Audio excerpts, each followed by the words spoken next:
नमस्कार दोस्तों, मैं प्रणव आप सभी का स्वागत करता हूं अपने सेक्टर एनालिसिस वाले वीडियो के अंदर में। वीडियो चालू करने से पहले जैसे आप सभी को पता है यहाँ पे मैं जो भी एनालिसिस दे रहा हूँ that is purely my point of view. तो मेरे एनालिसिस को ध्यान से सुनिए, पेपर पेन लेके बैठिए, नोट्स बनाते हुए चलिएगा। और जब भी आप इसके अंदर में कहीं भी पोजिशन बना रहे हैं, make sure you ask your financial advisor. So दोस्तों, आई होप आप सभी लोगों ने टेलीग्राम पे अपडेट देख लिया होगा। टेलीग्राम के अपडेट के अंदर आपको जैसे बता दिया है कि मैंने इस साल कुछ अलग करने का सोचा है। जो भी लोग मेरे एनालिसिस पे विश्वास करते हैं, जो भी लोग मुझे कई बहुत टाइम से फॉलो कर रहे हैं, तो इस साल मैं अभी से 19 तारीख के बाद से, मतलब कल 20 तारीख से पूरा एक हफ्ते से डेढ़ हफ्ता जो हमारा नेक्स्ट वीक जो 30 ऑफ दिसंबर ऑलमोस्ट 2 वीक्स होता है, तो 2 वीक्स के अंदर में will be doing some scalping trades जो मेरी तरफ से आप सभी के लिए फ्री रहेगा। That will be like Christmas as well as the new year का जो थैंक्स गिविंग है वो मेरे तरफ से रहेगा आपको। तो उसके लिए आपको कोई भी पेमेंट नहीं करना है, कोई फीस नहीं देना है। जो भी प्रॉफिट होगा सब आपका होगा, जो भी लॉस होगा वो भी आपका होगा।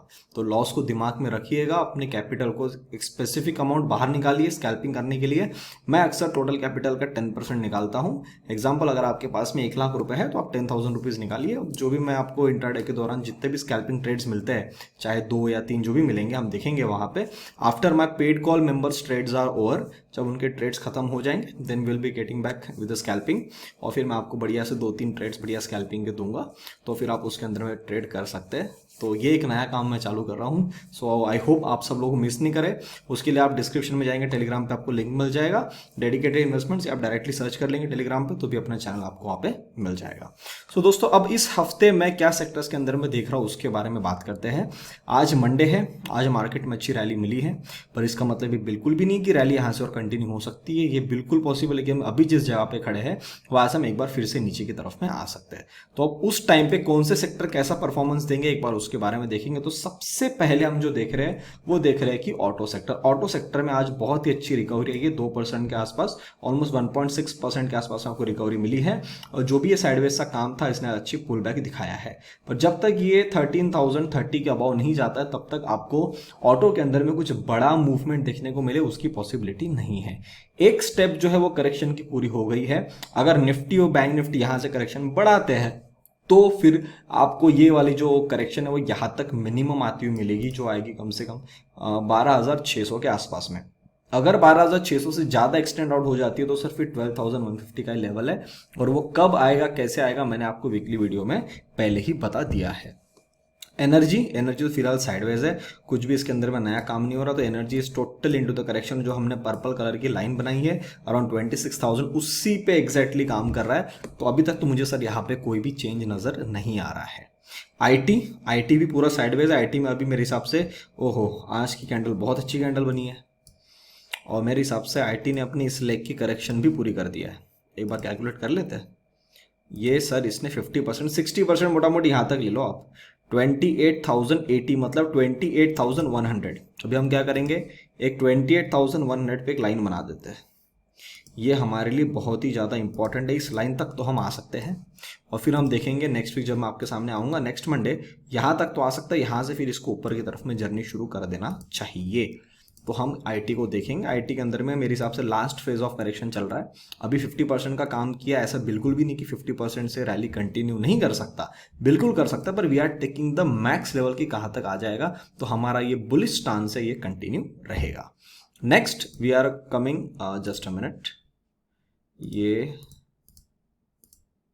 एक सेकेंड, हाँ जी, अब हम आ गए। और अब यहाँ से हम आगे चलते हैं। ये थोड़ा सा चार्ट को क्लीन करते रहना पड़ेगा। नेक्स्ट इज फार्मा के अंदर में सर एक रैली बनने की पूरी पॉसिबिलिटी थी। हम लोगों ने डिस्कशन भी किया था कि 13,500 तक जाएगा। 13,500 के बाद जाने को उसको यहाँ पे रिजेक्शन मिला, वापस नीचे आ गया और ये ट्रेंड लाइन के एकदम उसी के ऊपर में काम अभी तक कर रहा है। तो सर अभी तक तो कुछ भी नया काम नहीं हुआ, अभी भी रेंज के अंदर में है। और इस बार अगर ये फार्मा किसी कारण से 12,270 के नीचे चले गया तो मेरे हिसाब से इसके अंदर में बड़ा फॉल बनेगा, जो कि बन भी सकता है क्योंकि pharma is already in the correction. तो ये थोड़ा एक बड़े करेक्शन के अंदर में जा चुका है, तो ये तोड़ेगा तो यहाँ से आपको और ज्यादा फॉल मिलेगा। तो आपके जो भी फार्मा वाले अच्छे स्टॉक्स आपके पास में पड़े होंगे, कृपया उसको आपको एक बार रिवाइज करना ज्यादा जरूरी हो चुका है। PSU bank, final target of the rally, आप सभी को पता है मैंने पहले बना के रखा था 4500 पे, ये आपके सामने आ गया, इसने टच वच कर दिया सब कुछ। अब यहीं पे रिजेक्शन मिल रहा है, तो यहाँ से एक बार करेक्शन अपने 20 की मूविंग एवरेज तक कर सकता है। ये पहला इसका लेवल रहेगा। इसके बाद हम डिसाइड करेंगे अगले हफ्ते कि पीएसयू बैंक के अंदर में क्या होता है। किसी कारण से मान लो कि फॉल इस हफ्ते बड़ा बन जाता है, जो हमने 10% की पॉसिबिलिटी जिसको रखी है कि किसी कारण से मार्केट बोलता है कि नहीं यहाँ से नहीं जाना, ऊपर में बाहर के देश भी सपोर्ट नहीं कर रहे, और फिर हम यहाँ से नीचे की तरफ में गिर रहे हैं और वो 18,000 के लेवल के नीचे जा रहे हैं, साइकोलॉजिकल लेवल के नीचे। तो कहीं ना कहीं फिर मेरे हिसाब से सर हम यहाँ पे आएंगे अराउंड दीज लेवल्स एट 4,000 के आसपास में, वरना हम 4,200 तक आ सकते हैं। यहाँ से हम अच्छा खासा बाउंस लेकर अपना साइडवेज वाला करेक्शन में पीएसयू बैंक्स आपको दिख सकते हैं।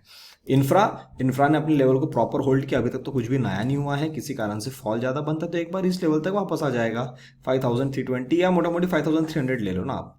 5,300 के लेवल को आराम से रिटेस्ट कर सकता है, उसके अंदर में कोई दिक्कत नहीं। और या भी आप देखेंगे ये जो ब्रेकआउट किया उसके जिसने ब्लैक लाइन को रिटेस्ट नहीं किया है, तो ये वाली प्रोसेस एक बार हो सकती है। पर अगर आप बड़े टाइम फ्रेम में देखेंगे तो सर ये इसका ब्रेकआउट हो गया है और ब्रेकआउट के करने का इसको सस्टेन कर रहा है, तो इसके अंदर शॉर्ट मारने का जल्दी तो सोचने का नहीं। निफ्टी फाइनेंशियल सर्विस मेरे को पर्सनली अभी थोड़ा पसंद आने लगा है, पर मैं थोड़ा सा इसके अंदर में वेट एंड वॉच के मूड में, क्योंकि मेरे को यहाँ से जो सेटअप देखना है ये अगर मेरे एज अकॉर्डिंगली चल गया, जैसा मैं देख रहा हूँ वैसे प्लान के हिसाब से चल गया, then I will be starting the trades paid calls also in the Nifty financial service. तो अगर अभी ये चार्ट स्ट्रक्चर देख रहा हूँ तो ये करेक्शन के अंदर में ये 18,760 तक आ सकता है, तो इसके अंदर मुझे कोई भी दिक्कत सी नज़र नहीं आती है। ठीक है, निफ्टी रियलिटी पूरा ही साइडवेज है, 60% का काम पूरा हो चुका है। यहाँ से ऊपर निकालने की कोशिश, फिर से रिजेक्शन मिला है, तो इसने थोड़ा सा काम ना निफ्टी के जैसा किया है।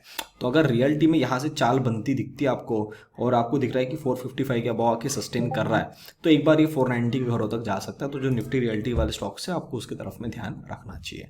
कमोडिटीज के अंदर में यहाँ से एक ट्रेंड लाइन आ रही थी, उसको इसने रिटेस्ट करके वहीं पे खड़ा हुआ है। व्यू अभी तक कोई भी चेंज नहीं हुआ है, बुलिश स्टांस के साथ में 6,600 आर ओपन। अब ये इस महीने लाता है, अगले महीने लाता है, अपन इसको देखेंगे, पर फिर भी अभी तक बहुत अच्छी जगह पे। अब यहाँ से अगर करेक्शन बनती तो थोड़ी दिक्कत होगी। अगर यहाँ से कमोडिटीज में करेक्शन बन गए तो कोई सपोर्ट नहीं है सिवाय रेड कलर की लाइन जो 5,760 पे लगा है, तो यहाँ से सिर्फ सीधा फॉल नीचे की तरफ में बन जाएगा। नेक्स्ट इज द कंजम्पशन के टाइम जब मैं लास्ट टाइम आया था, आपको पता होगा स्ट्रक्चर आपके सामने बना है। हम लोग यहाँ से दो चीज़ एक्सपेक्ट कर रहे थे, एक तो जो भी चाल बनी यहाँ से हम एक तो साइडवेज हो जाएंगे या हम यहाँ से ऊपर की तरफ में निकलेंगे। तो सर इसने साइडवेज वाला काम किया है, तो साइडवेज वाला काम किया मेरे हिसाब साइडवेज में, और आज के अंडर अच्छी बनी है। पर यहाँ पे अगर ये और एक हफ्ता बिताना चाहता है निफ्टी कंजम्पशन के अंदर में आपको थोड़ी सी एक हफ्ते की करेक्शन मिल सकती है किसी कारण से। अगर इसी कैंडल के बाद आपको इसका फॉलोअप मिल रहा है, एक्सपेक्ट 8,000 वेरी इजीली। तो आपको थोड़ा इसके तरफ में ध्यान रखना है, आपको ऑब्जर्व करना है अभी, मतलब स्ट्रक्चर पूरा खत्म नहीं हुआ है, अभी भी करेक्शन में ही है। ठीक है, एफएमसीजी गिरता पड़ता साइडवेज होके फिर ऊपर की तरफ में जा रहा। अब यहाँ पे इसको रेड लाइन पे आना था, अब इसने ये काम यहाँ छोड़ दिया, तो सर इसको कभी ना कभी पलट के तो आना तो पड़ेगा, उसको आए बगैर इसका काम होगा नहीं। तो एफएमसीजी में अगर हम आरएसआई भी देखते हो, यहाँ पे थोड़ा सा हेवी होना शुरू हो चुका है, डाइवर्जेंस है इनिशियल स्टेज पे, इतना कुछ हेवी नहीं है, पर हम यहाँ पे 47,000 के लेवल को ऑब्जर्व करने के लिए ज़्यादा इंटरेस्टेड है। यहाँ से मुझे ऑब्जर्व करना है कि अगर यहाँ तक जाके फिर यहाँ से यू टर्न लाता है ना, तो फिर ये काम करने आएगा, वरना अभी तो कोई शॉर्टिंग का मुझे सिनेरियो नहीं लग रहा है। मेटल्स धीरे धीरे जो है वो धीरे धीरे ऊपर की तरफ में जा रहे हैं, और ये एक बार आ जा रहे हैं 7,000 के घरों के आसपास में। तो सर निफ्टी मेटल्स की तरफ में ध्यान रखिएगा, ये दरवाजे ओपन है 7,000 के, यहाँ तक आपको आराम से चाल बनती हुई मेटल्स में दिख सकती है। व्हाट्स हैपनिंग इन मीडिया के अंदर में सर एक ट्रेंड लाइन चल रही थी, ये जो ट्रेंड लाइन चल रही थी उस ट्रेंड लाइन को इसने अभी तक तो रिस्पेक्ट किया हुआ है। यहाँ अगर आप यहाँ देखेंगे यहाँ तक तो सर इसने इसको रिस्पेक्ट किया हुआ है। मेरे हिसाब से ट्रेंड लाइन मुझे भी चेंज कर देनी चाहिए, लोअर लेवल से लगाना पड़ेगा, क्योंकि यहाँ पे ज़्यादा ये साइडवेज सा हो गया ना। तो what we will do is we will take the 2020 low, और इस लो को मुझे अब रिस्पेक्ट देना पड़ेगा, क्योंकि इसके अलावा बीच की ट्रेंड लाइन कोई काम की नहीं है। करेक्ट। तो अगर मैं अभी भी पॉइंट ऑफ कॉन्फिडेंस देख रहा हूँ तो मुझे कहीं ना कहीं 1925 दिख रहा है। तो मीडिया वाले स्टॉक्स का उनको अंदर परफॉर्मेंस देना है तो 1925 के नीचे तो इसको किसी भी हालत में नहीं जाना है। और यहाँ से अगर ऊपर की तरफ में निकला, छोटे टाइम फ्रेम में अगर हम यहाँ देखते हैं एक्यूमुलेशन हो रहा है, ऐसा साइन मुझे दिख रहा है। प्लस ये वाली जो चाल बनी है मीडिया के अंदर में ये वाली चाल का भी 50% का करेक्शन पूरा हो चुका है। मतलब यहाँ से काम करके इसने ये वाली चाल पूरी बना दी है, एक स्टेप खत्म हो गया है। अब किसी भी कारण से निफ्टी मीडिया को 2000 के नीचे नहीं आना है। 2000 के नीचे आता है तो मच ऑब्वियस है कि 1925 आएगा, और ये कट गया तो फिर पूरा स्ट्रक्चर ही खराब हो गया। तो अगर ये चाल इसको यहां से कंटिन्यू करनी है तो सर ये 2000 के नीचे नहीं आएगा। अभी जिस जगह पे खड़ा है यहां से क्या कर सकता है, यहां पे अगर आप देखेंगे ऊपर से एक ट्रेंड लाइन आ रही है, इस ट्रेंड लाइन को जब तक ये नहीं तोड़ता है तब तक आपको हेवी लॉन्ग्स नहीं बनाने हैं। ये कट जाएगा तो सीधा 24-23 का टारगेट है, तो आपको मेरे हिसाब से कोई भी दिक्कत नहीं आएगी। मिड कैप्स अच्छी चाल बनाने की कोशिश, ट्रेंड लाइन तोड़ने के बाद में गया ऊपर में, रिटेस्ट करने नीचे आया, साइडवेज होकर ब्रेकआउट देखिए, फिर रिटेस्ट करके खड़ा है। कुछ भी ऐसा बड़ी चाल नहीं बन रही है, पर अभी तक तो ठीक है जब तक इस ट्रेंड लाइन के नीचे नहीं आता है। अगर आप उसका लेवल देखते हैं तो 31,500, जब तक 31,500 के नीचे मिड कैप्स नहीं आते हैं आपको करेक्शन देखना मतलब पॉसिबिलिटी कम है। करेक्ट, तो वहां पे ध्यान रखिए, अप स्टांस बना के रखिएगा। स्मॉल कैप्स के अंदर में जैसी परफॉर्मेंस बनी थी, अगर आप देखेंगे निफ्टी में करेक्शन बन गई। स्मॉल कैप क्योंकि ये पहले नहीं चला था, ये ज़्यादा गिरा भी नहीं था, इसलिए अपर लेवल पे होल्ड था, तो अभी निकलना शुरू किया था इसने, जस्ट दिसंबर के महीने में चालू किया था इसने, 1 दिसंबर के आसपास में। तो ये इसने जो चाल बनाई उसके अंदर भी अपर लेवल पे साइडवेज हो रहा है, मतलब सर इसमें अभी भी स्ट्रेंथ है। द मोमेंट, अभी अपने इसको हटा देंगे, the moment you are able to see, ये लाइन हमारे लिए इंपॉर्टेंट है, the moment you are able to see that Nifty small cap is crossing the levels of 10,200, expect 10,600 very easy। यहां से एकदम स्मूथली यहां तक आ जाएगा, वरना अगर इसको वापस से सब कुछ खराब करना है तो इसको वापस से 9,800 के नीचे आना पड़ेगा। अगर ये किसी कारण से आ जाता है 9,800 के नीचे तो सर आप समझदार है कि करेक्शन बढ़ रही है, स्मॉल कैप्स वाले स्टॉक्स में से आपको प्रॉफिट बुक करके बाहर निकलना चाहिए और ज़्यादा बेहतर रहेगा। निफ्टी जूनियर फिलहाल तो साइडवेज है पर अपर लेवल पे होल्ड कर रहा है। मेरे लिए बहुत अच्छा चार्ट स्ट्रक्चर बना हुआ है, ज़्यादा से ज़्यादा यहाँ तक आ सकता है 42,500 के आसपास में। आज की कैंडल भी अच्छी बनी पर एनगल्फिंग वाली नहीं बनी है, तो मैं थोड़ा सा वेट एंड वॉच के मूड में हूँ निफ्टी नेक्स्ट 50 के अंदर में। तो Nifty junior, the moment Nifty junior is crossing the level of 43,900, आपको ऐसे अपसाइड रैली ऊपर की देखने को मिल सकती है। तो निफ्टी जूनियर भी मेरे हिसाब से आफ्टर निफ्टी चलेगा, उसके पहले तो ये चलेगा नहीं। करेक्ट, तो दोस्तों यहाँ मैंने आपको सारी चीज़ें बता दी कि मैं मार्केट के अंदर में जो भी अपने स्पेसिफिक सेक्टर है उनके अंदर में क्या व्यू रखा है। सर जब तक मेरे लेवल्स के नीचे निफ्टी नहीं आता तब तक तो सर मेरा व्यू बाय ऑन डिप्स है। पॉइंट नंबर 2, अगर यहाँ से भी हम निकल जाते हैं, फॉल नहीं बनता और यहीं से हम निकल जाते हैं तो भी सर मेरा व्यू एज पर प्लान चल रहा है, तो मैं सर शॉर्टिंग के बारे में क्यों सोचूं। जब लेवल कट जाएगी तो सर इन सब के अंदर में फॉल आ जाएगा, तो कहाँ तक फॉल आएगा वो भी मैंने आपको बता दिया। तो मेरे हिसाब से आपको किसी प्रकार की कहीं भी दिक्कत नहीं आएगी। उम्मीद करता हूँ आप सब लोग टेलीग्राम पे जुड़ जाएंगे, हम सब लोग मिलकर ट्रेड करेंगे, मजा आएगी, थोड़ा सा एंजॉय में एंटरटेनमेंट करते करते ट्रेड करेंगे।